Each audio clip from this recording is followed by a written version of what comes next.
Hello, and welcome to another exciting edition of the Brain Ladle Trivia Podcast. Stavo, we have completed our Brain Drain tournament, so for the remainder of the actual year 2020, we will be giving you your classic, fun little episodes, not tied together to any overarching theme, just trivia for trivia's sake. I didn't know you wanted it to be fun. Come on, dude. Come on. Come on. You're going to have to pull up a backup set of questions or something. Wow. Hi, Kels. I'm your Huckleberry. Ooh. Hi, Andy. Hello, Davo. Hi, Sensei. Hey, everybody. What are we doing? They're going to play trivia. Yay. I don't have any tournament updates, except I did want to say one thing, Davo.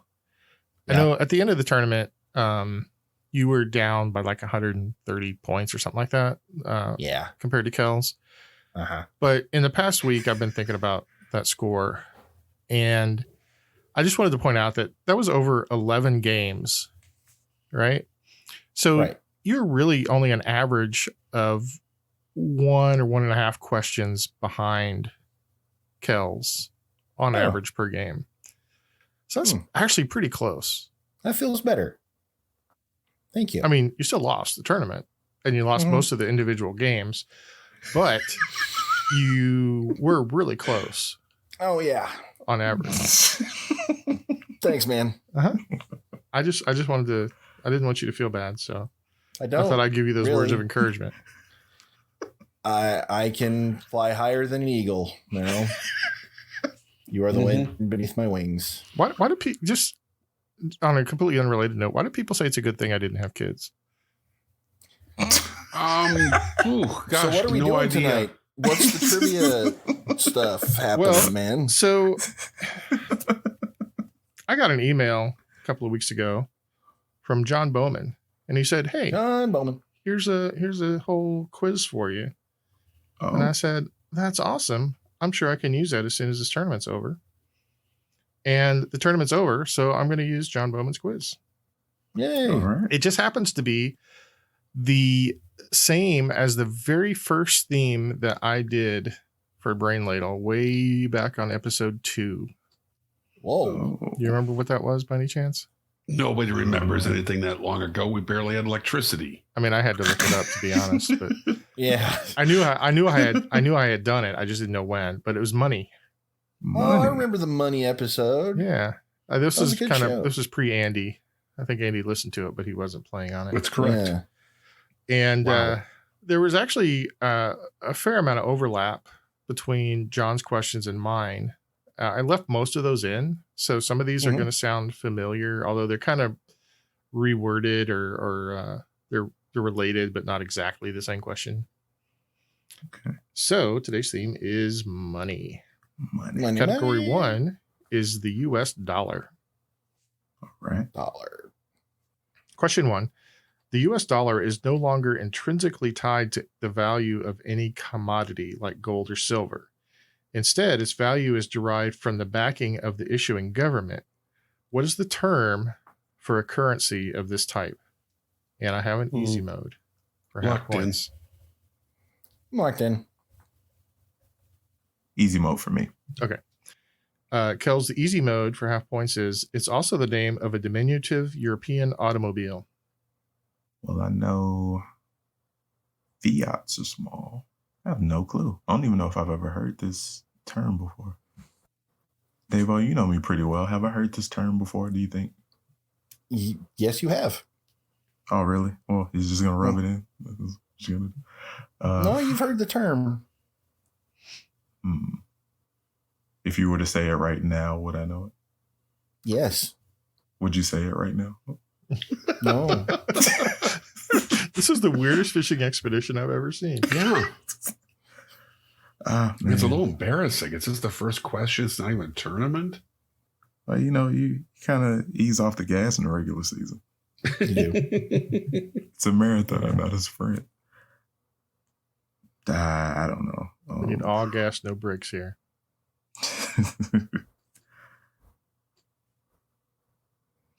Yeah, I'll lock in.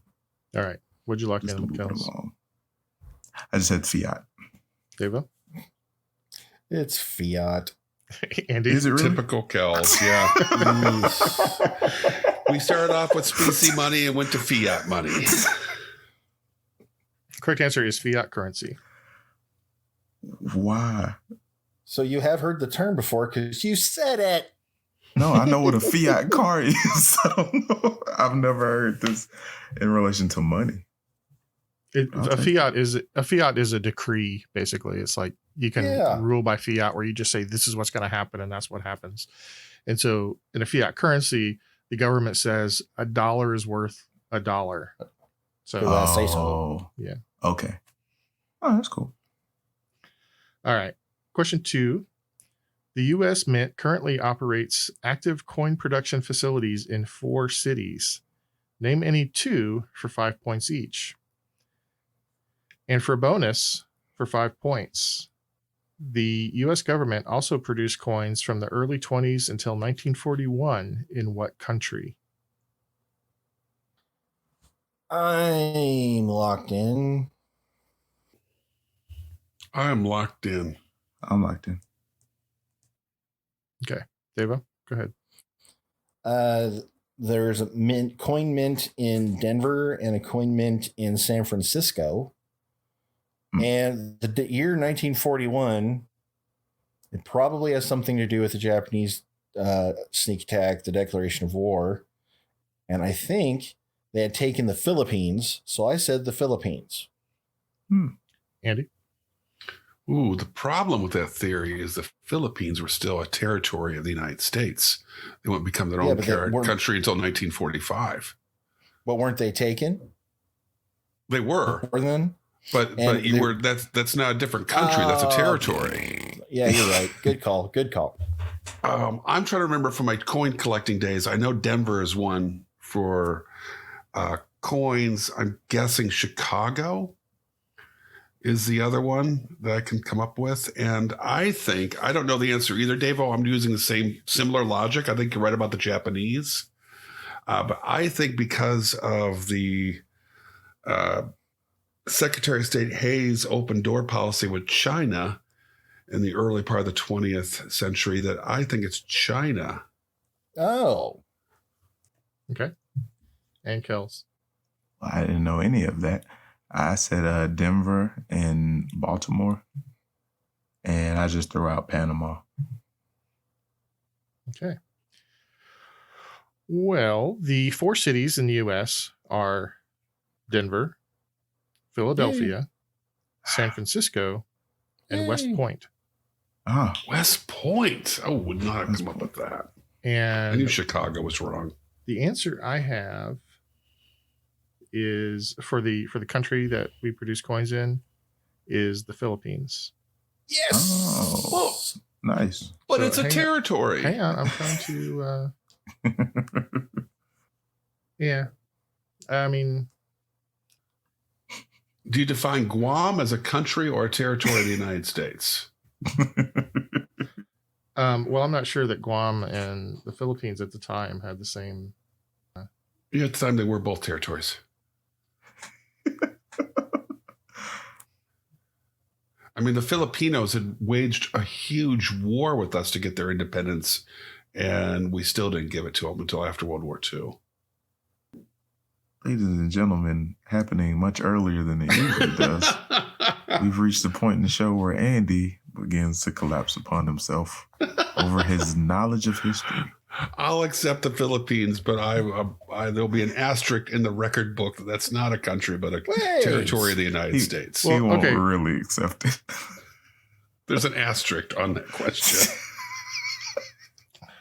I'll accept the asterisk. A liberal reading of the question, though, wouldn't necessarily imply that it was a independent country between the 20s and 40s. So it is its own country now, and they were produced in Manila. So that's fair. That's legit. I concur, Sensei. Besides, Devo could use the points. Yeah. Come on. Yeah, you're right. I can hear you. I don't want to take points from Devo. All right. Question 3. What was the largest denomination banknote in U.S. history? Oh, shoot. For a bonus, what U.S. political figure, who was in many ways in a league of his own, was on this note? Felt like there was a hint in there.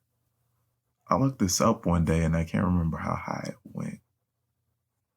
Well, we actually had a very similar question in episode 2. I think I remember this question, seeing as how last episode forced me to look back on my past failures.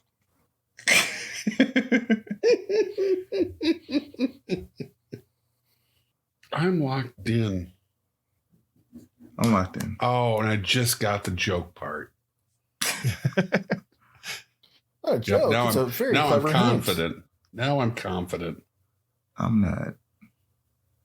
When I first read the clue and noticed the hint in there, I was like, was he a character in A League of Their Own or something?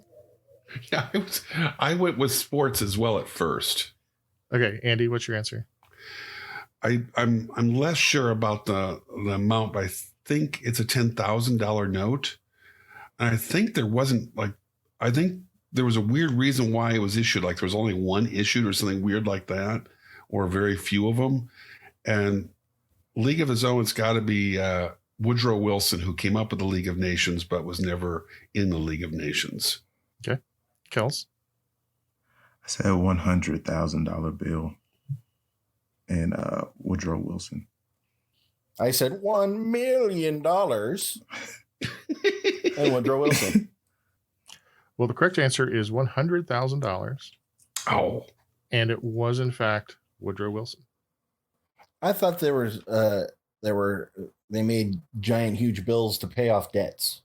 They were basically, these $100,000 notes were used for transactions between Federal Reserve banks, and they weren't ever intended for public consumption. Okay, that's why I knew there was something quirky about them.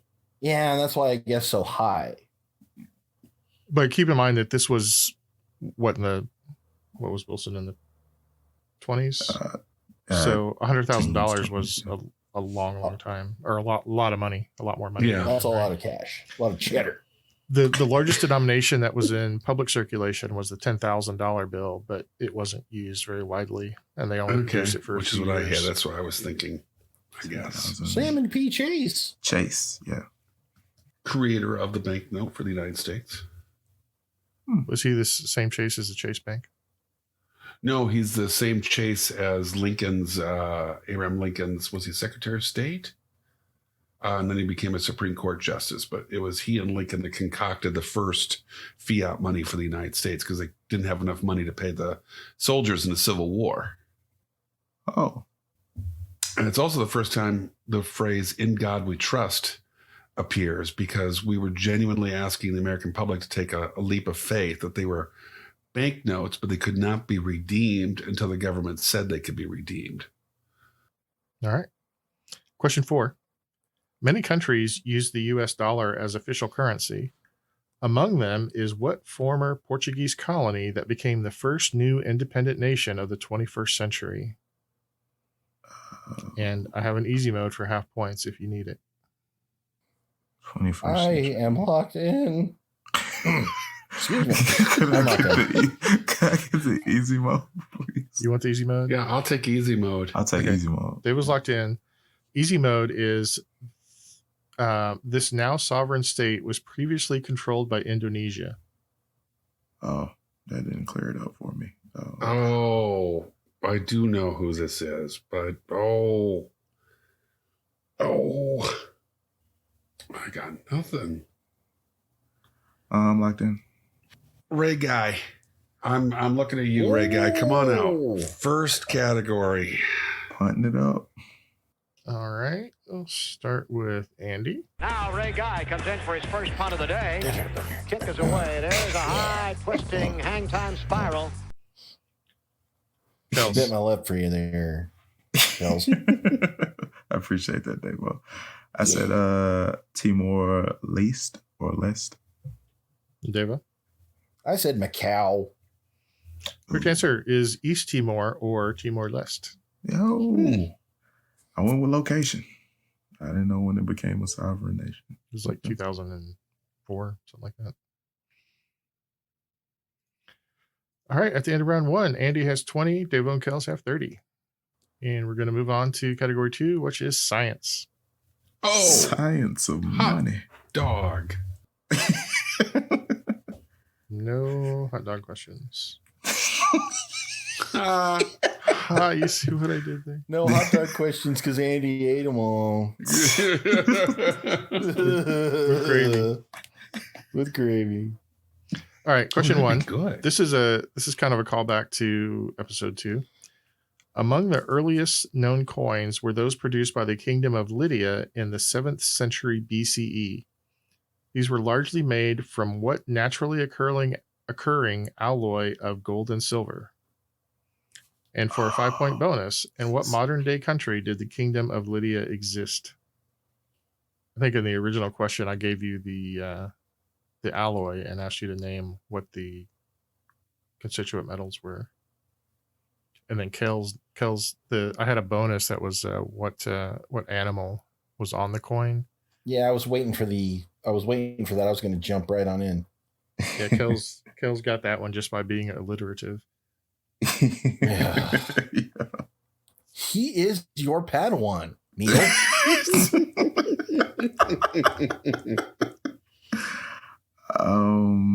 Man, Lydia. I have no idea. I'm locked in with my answers. Let me. I'm locked in. Let's start with Davo. The alloy is electrum, and the country is, I think, Turkey. Andy? I too have Electrum. I said Egypt. And Kel's. Electrum. I said Cyprus. Correct answer is Electrum. And the Kingdom of Lydia was in present-day Turkey. Well done. And I have a 0-point bonus question for Davo. How much was an Electrum coin worth in first edition Advanced Dungeons and Dragons? Oh, you would say first edition. I was thinking 3.5. Wow, I just got nerd all over me. Yeah. 5 gold? Half a gold. Half a gold. I mean, it's an alloy of gold and silver. Alloy so of gold it's and gonna be silver. worth less than gold. I was Less than gold. yes. I knew I that, got my- Sensei. No, you didn't. Yeah. All right, question 2. Another one that should sound familiar. The banknotes of Australia are made from a plastic composed of very long chains of the molecule styrene.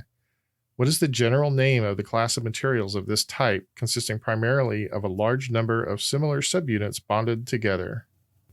Locked in. By the way, John writes some great questions, doesn't he? Those are fantastic. That really is a good question. I'm locked in too. And an Australian banknote is kind of wacky to American eyes. To my American eyes, I should say. They look so bright and colorful, and they crinkle the right way that you associate with money.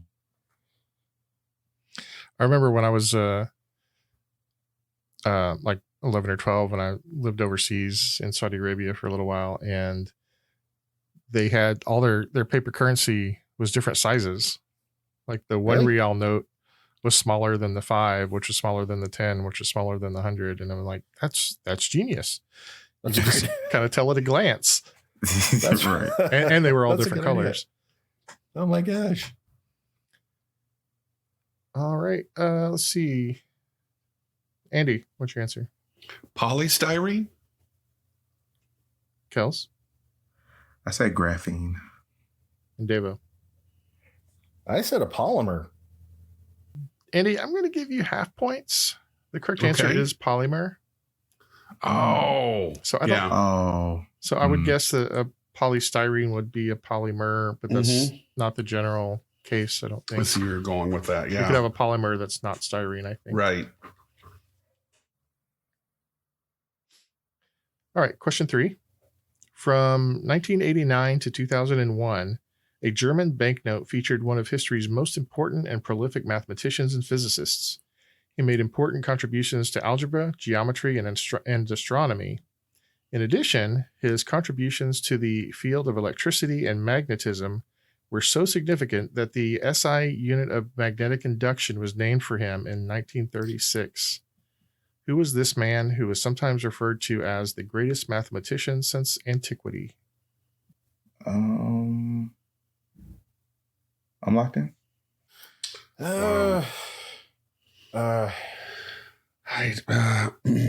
I'm locked in with a guess. I hate when you ask mathematician questions. Yeah. You make me feel so stupid. Yeah, Well, me too. I'm locked in. If you knew your SI units, then you might get Yeah, some. you know, if I did. That's what I'm hoping. That's what I'm hoping I got right in this. We lost internet once because we didn't have a good SI unit installed. In the basement. I Yeah. think that's what. Oh, never mind. Kels? I went with ampere or ampere. Oh, that's so much better than mine. I said Planck. And Andy? I went with Tycho Brahe. Yay! The job of a chimney sweep comes with a great deal of responsibility. Mm-hmm. Do you remember, some of you older gentlemen might, I don't know if Kels would, when you had the old CRT monitors, and sometimes you would have to push a button to do kind of a funky demagnetism thing on them. Yeah. Remember what that was called? Degaussing. Yeah. Oh. Yep. It was Carl Friedrich Gauss. Man. Yeah. All right. Question 4. The lemur is featured on the 5,000 franc note of what nation?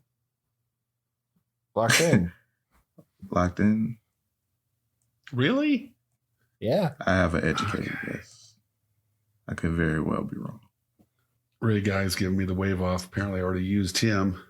He pulled a hammy on that last one. Yeah. You had him out too early. Didn't warm up.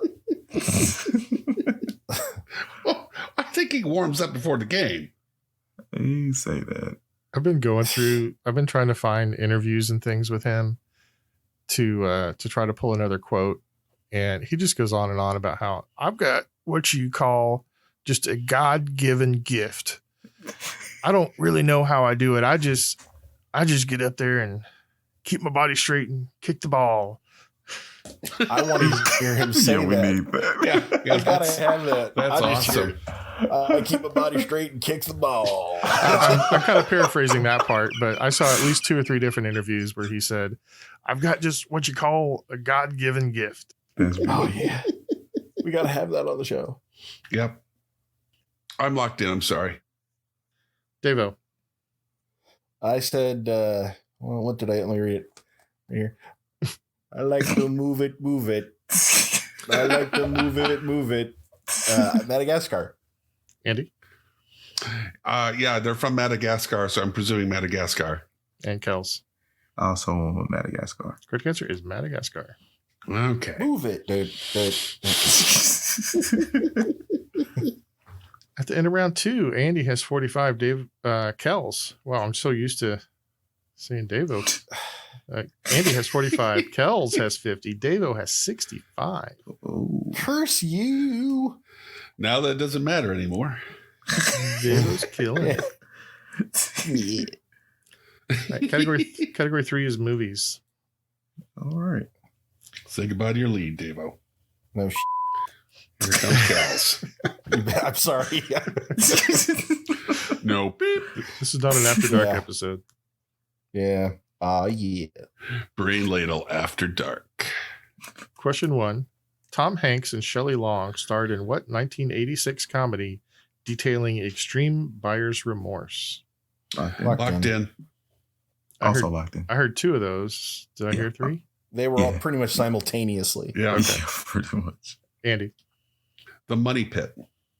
Kels, The Money Pit. and Dava. The Money Pit. It is The Money Pit. Also starring Yakov Smirnoff. Oh, I don't remember that. Why do I know that name? I don't either. In But Russia, we have pit for our money. the original question 2 was about Brewster's Millions, which also has Yakov Smirnoff in it. So I think that was kind of the tie-in, but I didn't want to do two 80s movies. So I replaced it with the following. What 2015 movie features several different investors who made huge margins by betting against mortgage-backed securities in the late 2000s? Oh, Wendy and I love this movie. Do you remember the name of it? Man, now that I'm thinking about it, I don't know if the year matches up, but I think I have a pretty good idea. Yeah, I think, it's a very clever movie. I started it. I don't know why I didn't finish it. Did you get to Margot Robbie's part? Because get to what part? Margot Robbie's part. She's in it. Yeah. Shoot, I shouldn't say anything. No, I don't. Well, out of all the people I remember being in it. Wait a minute. Oh no, yeah, she's in that one too. I know where Andy just went. Yeah. Oh yeah. That's also about the stock market. Locked in. All right, Andy. The Big Short. Kels. The Big Short. And Deva. The Big Short. It is The Big Short. Has anybody else seen it? Yeah, I have. No. Kels has started it. Yeah. You'd like it, Davo. Is it animated and is there a superhero in it? No, but yes, the Margot Robbie part, she's educating you on like shorting securities while she's in the bathtub. Yeah, that is worth seeing. Let's watch that. All joking aside, one of the clever things this movie does, and it's a completely original idea, is it's a dramatization of how this is happening. But at times, there's complicated financial explanations needed to move the plot along. So they have random celebrities in random situations just, playing themselves, come down and explain this financial aspect of the film for you. And then it goes back to the movie. And some of the actors break the fourth wall too. I think Ryan Gosling in particular. It makes it pretty accessible too. All right. Question 3. The 2001 film Moneyball follows Oakland A's general manager Billy Beane's attempt to build a championship caliber baseball team on a limited budget using advanced statistical analysis to identify undervalued players. What is the general collective name for techniques that make use of advanced baseball statistics to evaluate player performance? Locked in. And I have an easy mode if you need it. I don't think this. I'm locked in. Locked in. Easy mode is the term was coined by baseball guru Bill James and derived from an acronym for the Society for American Baseball Research. Yep. So, Devo. Sabermatics. Andy? No, wait a minute. Sabermatics? Just say your answer, Andy. Yeah, just say your answer. I could be wrong. No, that's what I wrote down too, but when Davo said it, it sounded completely wrong. That is horribly insulting. I'm sorry. What's your Andy? Oh my God. But I have it written down just like that. And when you said it, like, no, that's not right. Sabermetrics. Is that it? No. Which one did you write down? I wrote down sabermatics, but it's not right. It's sabermetrics. Sabermetrics is the answer. Yeah. It is sabermetrics. I was so sure I was right. I'm not was teasing you, Davo, but as soon as you said it, like, no, that's not right. That doesn't sound right at all. I'll give you both half points because that's pretty Thank close. you. Because I got in my head that it was like mathematics. Mm-hmm. I knew Saber was part of it. Okay. Question 4. God. In 1998's A Simple Plan, brothers Hank and Jacob, played by Bill Paxton and Billy Bob Thornton, attempt to keep millions of dollars that they find at a scene of a plane crash with predictably disastrous results. While this critically acclaimed film could be classified as a neo-noir crime drama, its director is better known for slapstick horror and superhero films. Oh, I know of this movie, but I don't know it well enough to tell you who the director is. Well, if only there were some other ways to guess what the Yeah, director I know. I got to guess. But it's a total shot in the dark. I'm locked in. I'm locked in. That's what I'm trying to. I can't think of anybody that fits those other two very important criteria. No, wouldn't be him. Yeah, I got nothing. I'm just gonna have to throw somebody out there. Locked in. All right. Let's start with Andy. I know nothing about the slapstick aspect of this, but I know that Sam Raimi mostly does horror movies, but he also did Spider-Man. So that's what I went with. Kels? I said Jon Favreau. Deva? Slapstick horror would be The Evil Dead. Oh. Sam Raimi. So that's Sam Raimi. Sam Raimi. Nice. Correct answer is Sam Raimi. Huh. At the end of round 3, Andy and Kels have 80. Devo has 100. Ooh. Wow. Devo flexing. All right. Category American 4. history, right? Nope. Oh. Well, there's historical aspects to it. The category is financial crime. Okay. This is interesting. Yeah. Question 1. In 2019, The Independent and a global cybersecurity firm issued a report indicating that an online game is being used by criminals in a money laundering scheme by buying in-game currency with stolen credit cards and then reselling it on eBay or on the dark web. What is the name of the online game that is the subject of this scheme? It's so popular that even non-gamers hear about it every couple of weeks. What year was this? 2019. I'm locked in. Okay. That's gotta be locked guess. in. I don't think it's right. Kels? I said Animal Crossing. Andy? Fortnite. Devo? I said Fortnite. Even non-gamers hear about it every couple of weeks. That was a clue. Correct answer is Fortnite. I hear it now. Yeah. Nice. Wait a minute. Non-gamers hear it every couple of weeks. Couple of weeks of Fortnite. 2 weeks is a Fortnite. Oh. Did not pick up on the clue at all. I didn't. That's nice. Nice. My first inclination when you started reading the question was World of Warcraft. Mine too. Yeah, And see, then I that's the went to thing League is of Legends. there's plenty of that kind of stuff that's happened in different games. Yeah. All right, question 2. Bernie Madoff is the self-confessed operator of the largest Ponzi scheme in U.S. history, defrauding clients of an estimated $65 million. But before he did all that, he graduated from what Hempstead, New York University that for some reason changed its mascot from the Flying Dutchman to the Pride in 2004. Flying Dutchman. And there's a bonus. Another famous graduate is the actor who played Max Zorin, Captain Coons, and Vincenzo Cacciati. I got that part. No, I can get that part.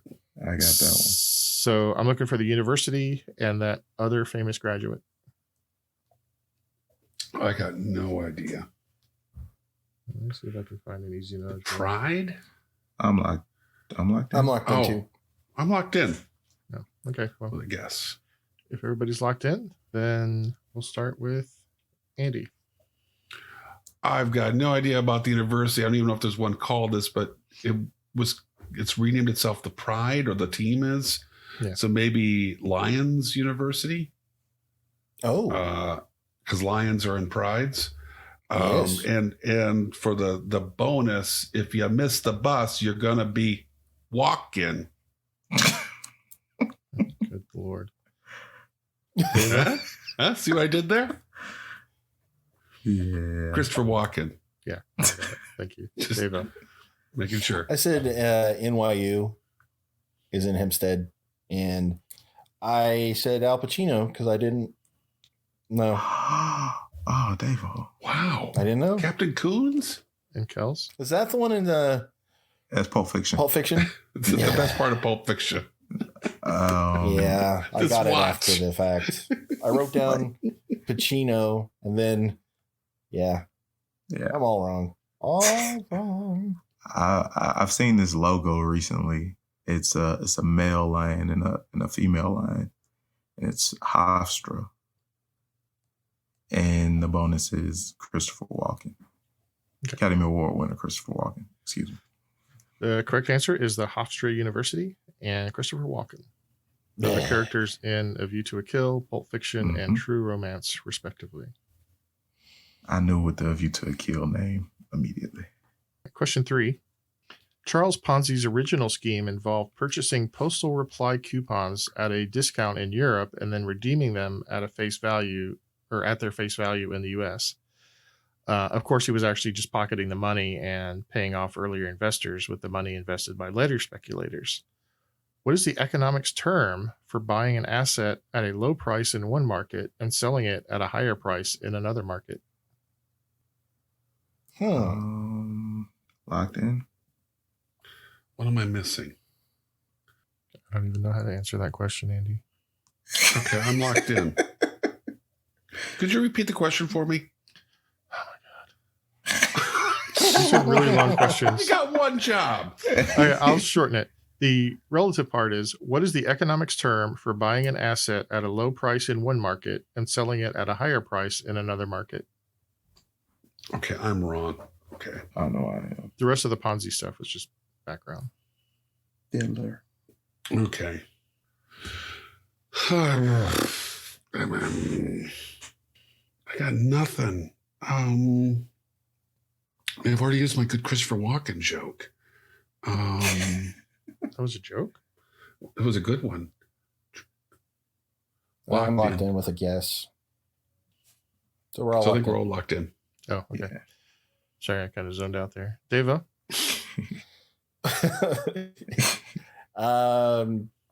Buy low, sell. I said insider trading because I couldn't think of anything else. Kels? I said flipping. Ooh. And Andy? Cross market sales. Sweep the leg. You have a problem with that? Correct answer is arbitrage. Arbitrage. Never would have gotten that in Never 10 heard of million it. years. Yeah. Question 4. No category on financial crime would be complete without a question about the Enron scandal, which culminated in a $63 billion bankruptcy filing in 2001. In the aftermath, the CEO, Kenneth Lay, died before he could be sentenced, but both the president and the CFO of the company received prison time for their roles in the crimes committed. Name these two convicted felons for 5 points each. Oh my goodness. I do not know. I only remembered Kenneth Lay. Yeah. I've seen the movie on this one, But too. I know another guy that I'm going to call on right now. Guy. Ray Guy. Punting. I am locked in. In the financial crimes category, the only question I got right was about Fortnite. Yeah, we're That's why definitely I all- let my wife do all the shopping and buy it. 'Cause I don't know what money is. I'm locked in. All right, Kels? I put Kringle McKringleberry and Murgatroyd Skittle. Andy? You know what's ridiculous is all I can remember is the connected with this was the accounting firm that went out of business, which was Arthur Anderson. So I'm going to say Arthur Anderson Sr. and Arthur Anderson Jr. Okay. And Deva? Now Ray Guy comes in for his first punt of the day.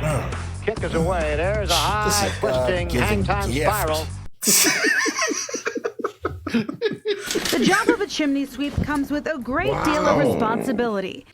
I know Clip it after wasn't clip after Kringle clip. McKringleface or whatever Kel said. I liked it, Kringle though. McKringleberry. What did you say? Kringle McKringleberry and Right. Murgatroyd Skittle. Oh, I'm sorry. I butchered your answer. Yeah. How dare you, Neil? So the CFO was Andrew Fastow, and the president was Jeffrey Skilling. Oh. Oh, close because to he was skill. related to the weatherman in Chicago. That's right. Wait, was that like one of your walk-in jokes or something? Or No, was no, that seriously, real? I forgot about this because it was actually kind of a big deal. Oh. The most beloved WGN personality, it's been on WGN for roughly 150 years, is Tom Skilling, who's been their weatherman since I was a little kid. And that was like his brother. And it was kind of an awkward thing there for a while for him to be on TV every day when his brother... they're reporting on his brother going up the river. Yeah, his brother be this evil, financier that built people out of millions. Oh, I could have come up with skilling if I thought about it a little bit longer. Oh, we don't have all night, so I'm glad. No. All right, at the end of category, we've been here all night. Yeah, it's been a while, hasn't it? It has been a while. You grandpa's got to get some stamina. Figure it out. All right, at the end of category 4, Kels and Andy have 95, Dave of 110. 110. Okay, we're catching them. I decided to beat you when you start talking about my stamina, by the way, just so you know. Your what? Your what? Stamina? Stamina? Stamina. Oh, stamina. I got so much stamina. I get my stamina out of a bottle. Yeah. No, Kels and Andy gained 5 points on Davo that round. Okay. Thanks, Chris. Yeah, I don't do the mathing. Category 5 is financial crises. Oh. Question 1. Hyperinflation of as much as 89.76 trillion % annually led to the production of a $100 trillion banknote in what country in 2009? $100 trillion? I remember seeing this on Reddit or something. And I have an easy mode for half points if you need it. I'm locked in. I'll take the easy mode. When communism collapsed, that wouldn't make sense. So I'll take easy mode. Okay. Easy mode. This country was known as Rhodesia until 1980. I'm locked in. Yeah, I think I got these backwards. I'm locked in. Deva? Zimbabwe. Kels? Well, at least I have the same answer as somebody. I said Zimbabwe. And Andy? I had no idea. I went with Canada. Canada? I don't know. I'm just randomly throwing countries out. That's my joke answer. I couldn't come up with a joke answer. I couldn't come up with a real answer. When in doubt, go with Canada. That's what I always say. Mm-hmm. Tycho Brahe. Yeah. Tycho Brahe of countries. The correct answer is Zimbabwe. By the way, so they had 89 sextillion % annual inflation at one point. Sextillion is a 1 followed by 21 zeros. That's a lot. Just to put that in I remember seeing pictures of people taking wheelbarrows full of bills to buy bread. Yeah. All right. Question 2. Economist Irving Fisher made the unfortunate pronouncement that, quote, stock prices have reached what looks like a permanently high plateau on September 3rd of what year? Could you repeat that, please? Economist Irving Fisher made the unfortunate pronouncement that, quote, stock prices have reached what looks like a permanently high plateau on September the 3rd of what year? I'm locked in. I'm a lock in. I feel like I'm going to go completely the opposite way with this one. I'm locked in. Kels? Said 1929. Andy? I also said 1929. And Devo? I said 1929. Well, the correct answer was 1929. I've never heard that quote before. That's what was making me that was nervous. about 3 weeks before it all went to hell. Wow. Or 2 weeks, maybe. All right, question 3. What major insurance company was bailed out by the U.S. government with $180 billion in 2008? Oh, I know this. I'm locked in. I think I know this. I'm just thinking about banks, and you said insurance company, right? Yep. I'm blanking. Locked in. All right, let's start with Andy. I believe this is AIG, and they were one of the ones that were caught up in The Big Short. Please be it. Devo? AIG. And Kels? feel better about this. I couldn't get Wells Fargo out of my head for the longest. I went with AIG, and I thought it was a bank, and I thought it was a stupid answer at first. Well, it's not a stupid answer because it is the correct answer. I'll take it. They sell insurance and some financial services. Hmm. I think if I understand it correctly, and I'm not really a big finance guy, but they were insuring, they do individual insurance, but they also insure financial transactions, and they weren't hedging their financial transactions enough. So basically when everything went south, they lost a lot of money. Oh. They did pay back $205 billion to the U.S. government by 2012. So they paid back their bailout money. Good on with them. Interest. Nice. Okay. Question 4. In the 2000 dot-com bust, one company in particular became the poster child for irrational exuberance when it achieved a high public profile through a Super Bowl ad featuring a sock puppet mascot, only to lose money on virtually every sale. The company was listed on NASDAQ in February 2000 and was completely out of business by November of the same year. Name this famous dot-com bubble company. Locked in. Locked in. This sounds really familiar, and I'm not gonna get it. I'm gonna punt. What? I'm not gonna get this one. We'll just start with Dave with Kelsey. Now Ray Guy comes in for his first punt of the day. Kick is away. Hey. There's a high twisting hang time spiral. Andy Pets.com. and Dave. Pets.com. It was pets.com. Pets.com. I think, would it have mattered to you, Kels, if it wasn't really a sock puppet. It was like a dog puppet, wasn't it? No, it was a sock puppet. It was an actual sock puppet. It was a sock. It was a sock dressed up like a dog. Yeah, I mean, it was a sock puppet. Somebody had his hand in it, doing the talking. Yeah, but did it look like a sock puppet or like a dog? Well, I mean, it was a sock puppet of a dog. Yeah. Right. I mean, it didn't look like right. It didn't look like a realistic dog. I mean, I don't think anybody. It wasn't like a Muppet or anything like that, or even look. It was a sock puppet. I kind of remember this, but I didn't attach it. Had a little microphone. Yeah. Pets.com. So, trivia nugget: the sock puppet was also the subject of a lawsuit claiming that it was too similar to Triumph, the insult comic dog. Oh, I can see that.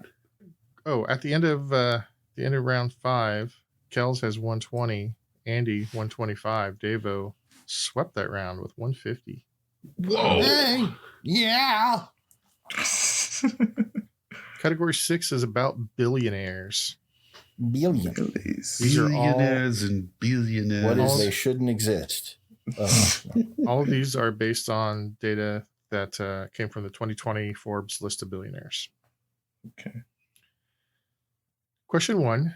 Theo Albrecht Jr. is worth an estimated $21 billion. He inherited his fortune that was primarily built on the supermarket chain Aldi.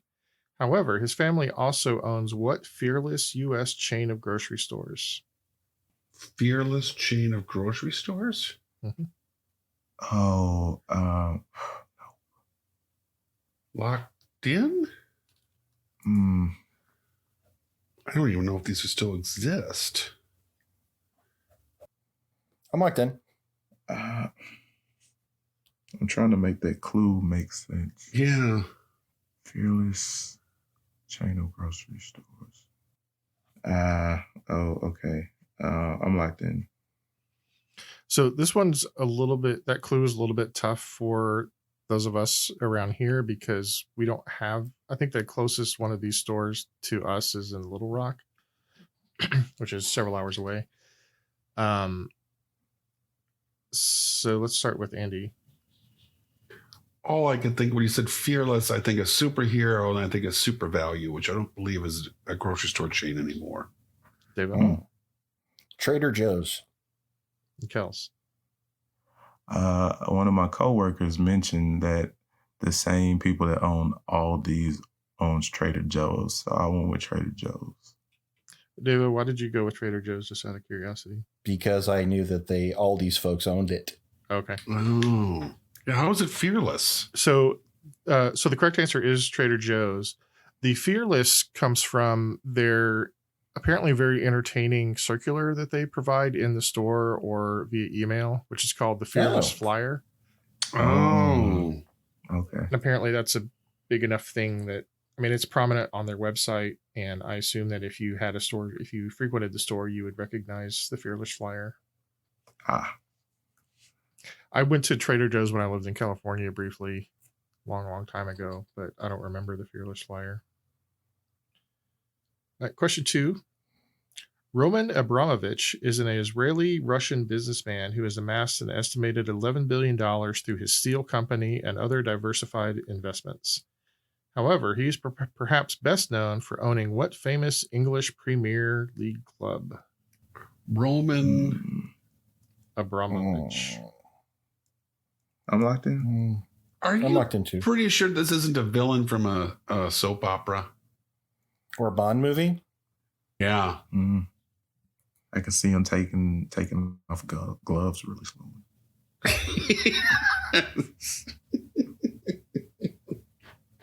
Yes, Mr. Bond. My invention will turn all of the world's salt into tears. Back in the salt. So knowing you guys, I don't think many of you are into Premier League football, but I figured that there's probably people that listen to us that actually care about soccer. So yeah. I decided to throw that one in there. I like the way you talk down to them, though, as you offered them that. I'm sure there's somebody that wastes their time watching this kind of nonsense, so I threw them a bone. Our listeners know that I love them. Much more than he loves us. Yeah. I think we're all locked in. Somewhat fond of you guys, I guess. Oh, thank you. Appreciate that. All right. I don't know. Let's start with Dave, though. I'm kind of ready for the show to be over. One of the people I'm sort of fond of. Yeah. My initial thought was Arsenal. But the most famous worldwide club, I believe, is Manchester United. Okay. So I went with Manchester United. Excellent. Kels?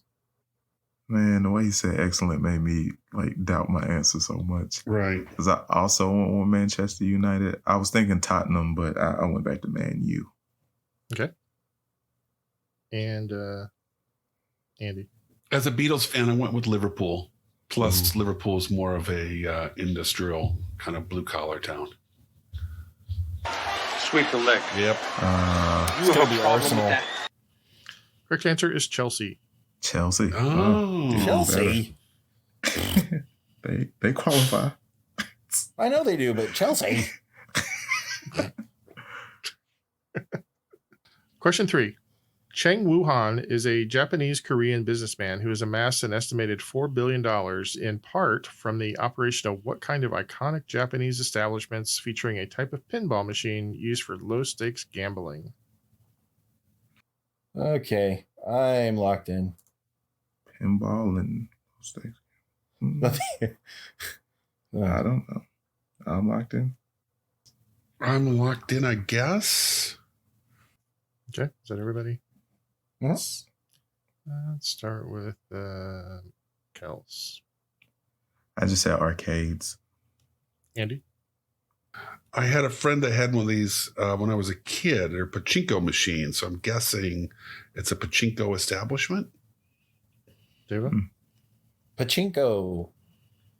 He owns pachinko parlors. Pachinko parlors. So a popular machine of this type that was released in 2001 accounted for an estimated $675 million in sales. Oh, wow. And features, here's a little no point quiz for you. It features a giant fire-breathing turtle that is sometimes known as the friend to all children. Gamera, yes. Yeah. Nice. Gamera is really neat. Gamera is turtle meat. We all love you, Gamera. Something else we didn't know about you. Wow.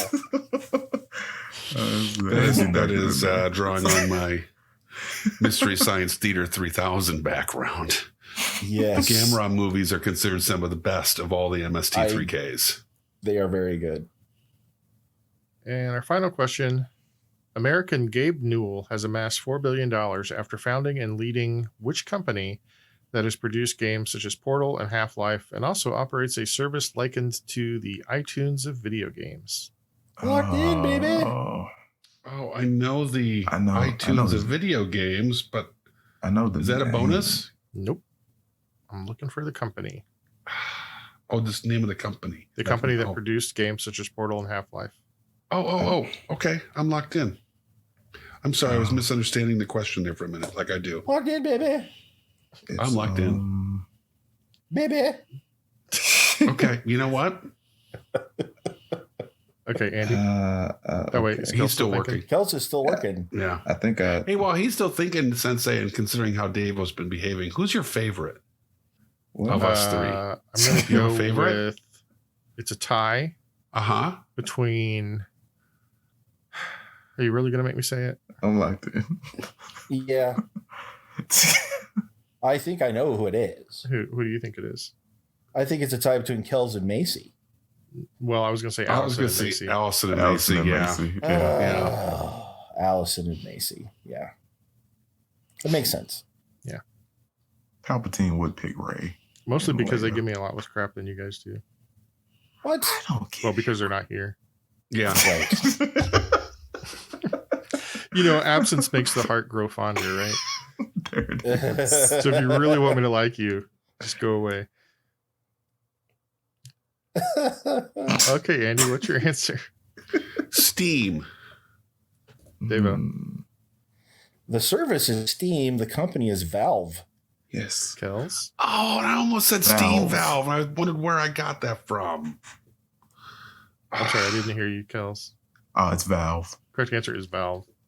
Rats. Do I get half points, Sensei? Nope. Okay. I told you not to name Steam. I love you. I love when you nope. Well, I mean, we Band-Aid kind of off. already covered it. I specifically said I wasn't looking for the name of the service. I was looking for the name of the company that produced the game. So I just love when you say nope. In kind of a evil dictator off with his head kind of way. Yep. Yeah. Mercy. Nope. Nope. all right, at the end of our regular rounds, we've got Andy with 135, Kels 140, Davo 180. Bam! Is that an I like insurmountable this one. lead? Yeah. This is an exposition game between seasons, you know. He's gonna have to fall. Kells isn't even playing the 18. Kells is playing like his practice squad today. You understand that those of us who haven't won tournaments have to really build. This is every game matters for us. Yeah, Andy. It doesn't matter if 3 of my quarterbacks have COVID. Like, you still got to play the game. We got to play. But every game does count towards the end of year stats. Yeah. I have to work on those stats. So Davo's point total is solid right now. All right. So here's the final question. Introduced on January 1st, 1999, the euro has since replaced the former national currencies of 19 EU member states. Oh. Name any 10 of these for 10 points each. And I need both the country and the currency name for full points. Oh, man. Wow. I am going to do poor in this one. There's 19 to choose from. How hard can it be? Yeah. Mm-hmm. Wait just 1 second, Bubba. Yes, it's your friendly podcasting fanatic. Here to shout out my trivia brothers from another mother, the Trivia Rogues. When you get a chance, pop on over to the Trivia Rogues and let Billy and the gang educate you on some things, Bubba. Funk on. And do remember to please look both ways before you cross my mind, baby. No one for sure. And that's scary. And it's in the I got name. 2 so far. You know what the EU is? Yes. Okay. Wow. Yeah, they did The Butt for school days. The Butt. The song The Butt. EU. The butt. feel like I'm missing In something. the butt. It's the only EU I recognize. 3. I got 2 for sure.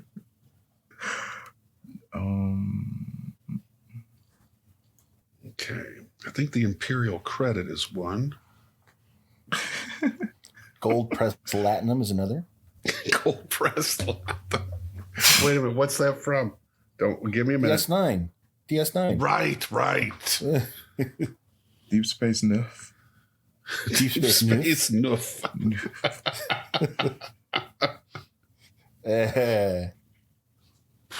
I'm locked in. I'm not getting any more. Imperial Credit's the last one I got on my list. I mean, I can name countries, but Right. it won't do me any good. You say 2019 there, Neil? No. Okay.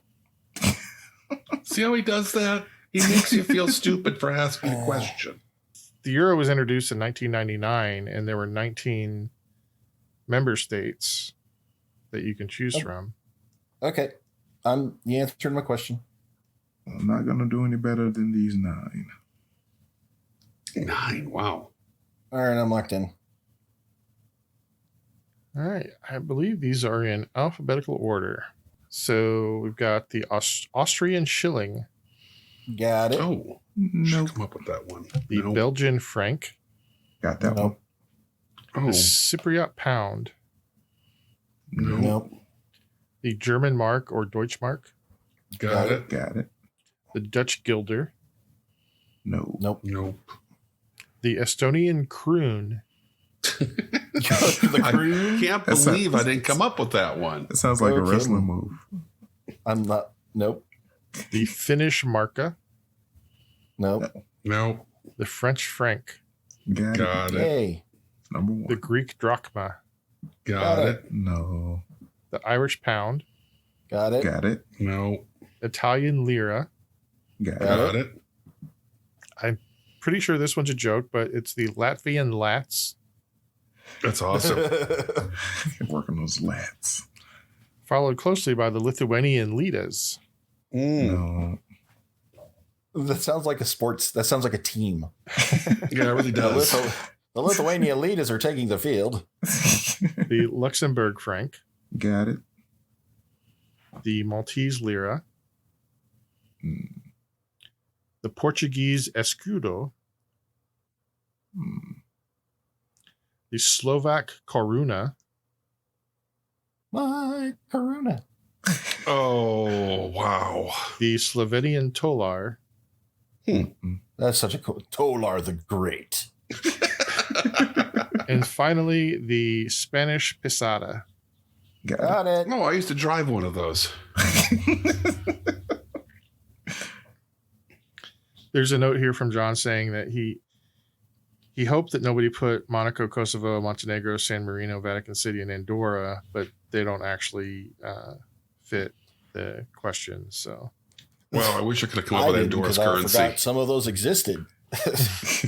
I am so surprised Cal's didn't have Andorra on his list. Oh. Nah, I know better. all right. Number 11 is Andorra. So Andy, you're in third place. How many did you get right? I will remain in third place with 4 correct. 4. That brings you to 175, and currently you're in second place. Kels, I got 7. 7. Dang, Wow. son. I mean, all the countries around France, well, not all of them, but a good portion of them, Belgium, Luxembourg, like they use They use the them franc. francs. Yeah. That brings you up to 210. Devo, you need 3 to tie, 4 to win. Well, I Yeah. got 7. That brings you up With to a Thor tie. 250. Devo wins. Yay! Nice, Davo. Well done. Training for the next tournament, y'all. There you go. Well Yeah. done. Well, thank you, John Bowman, for outstanding questions. We Yeah. love when the ladlers out there send us questions. So anybody else out there, any ladlers who have an itch to write 24 questions and a 10-question final, they got nothing else going on, send it on to Neil. Neil at brainladle.com. Send it there. He will read it. He will peruse it. He will tell you probably if they're good or not. I don't know how he does it, but we'll use them in the show. I'm a very kind and gentle. So from all of us here at the Brain Ladle Trivia Podcast, this is Davo, who won a game for once. Yay! With Kells. Some people got to have it. Some people really need it. Andy. Money, that's what I want. So long, little brothers. And the Sensei Neil. Attributed to Mark Twain is the quote, "We have the best government that money can buy." Ooh. Hey-o. Signing off. Good night, everybody.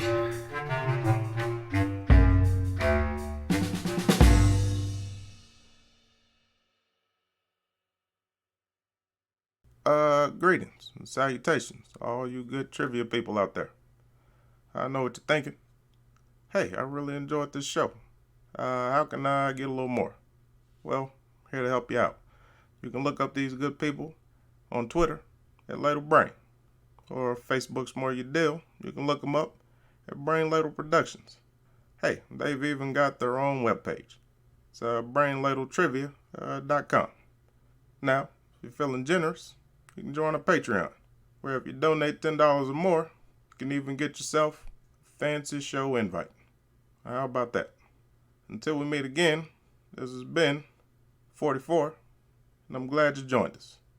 Hope I'm out. Yeah, I gotta go to work tomorrow. Which I thought you were about to say I gotta go to work on this gravy. Oh, I'll be working on that gravy tonight. Don't you worry your pretty little head, Kels. Yeah. The only question is which one and how much. Just a reasonable amount Andy should do. You and I have a different idea of reasonable. Anyway. All right. Question 3. Cheng Wu Han is a business. Oh, that's not even the next word. That's not even close. Man. It's been a long day, guys. Some stamina? Wow. I got my Fireball whiskey right here. Yeah. I'm on my second glass of cider. Slow it down, old man. I know. After 2 glasses of cider, I'm anybody's.